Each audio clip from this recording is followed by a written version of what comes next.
આજે છેલ્લા 48 કલાકથી જોઈએ છે આપણે કે ખેડૂતો પેટ્રોલ પંપો ઉપર લાઈનો લગાવીને ઊભા છે કોઈ ધારાસભ્ય કે ન્યા જઈને કે છે કોઈ સાંસદ સભ્ય કે ન્યા જઈને કે કોઈ અધિકારી ન્યા જઈને કે ભાઈ અમે વ્યવસ્થા કરી રહ્યા છે, સરકાર સુધી વાતો અમે પહોંચાડી રહ્યા છે, ખેડૂતોને એટલી મુશ્કેલી પડી રહી છે, સાહેબ ટેન્કર એક એક લઈ આવે એમાં કેટલા ખેડૂતોનું પૂરું થશે? માનીએ છે કે ઉપરથી સ્થિતિ ખરાબ છે, પેટ્રોલ ડીઝલની ગતિ ધીમે ધીમે આવી રહી છે, પરંતુ પૂરતા પ્રમાણમાં જો આ લોકોને પેટ્રોલ ડીઝલ નહીં મળે તો એ ખેતી નહીં કરી શકે.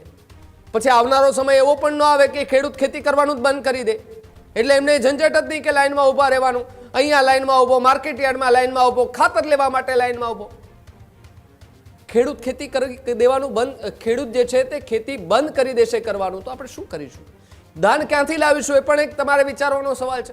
એટલે આ સવાલ એટલા માટે અહીંયા સરકાર પર ઊભો થઈ રહ્યો છે. ભલે સરકાર એમ કહે છે કે કોઈ ચિંતાની જરૂર નથી, ભાઈ ચિંતાની કોઈ જરૂર નથી.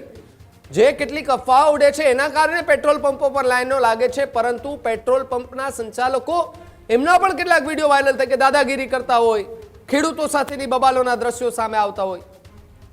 જગતનો તાત એક જ એવો વ્યક્તિ છે, એક જ એવો ચહેરો છે કે જે દિલમાં ઘણું બધું સહન કરીને બેઠો છે. એમના એ શબ્દો નથી નીકળી શકતા. એમને ખબર છે કે બોલીશું તો કદાચ કંઈક બીજું થઈ જશે, આજે મળે છે એ પણ બંધ થઈ જશે.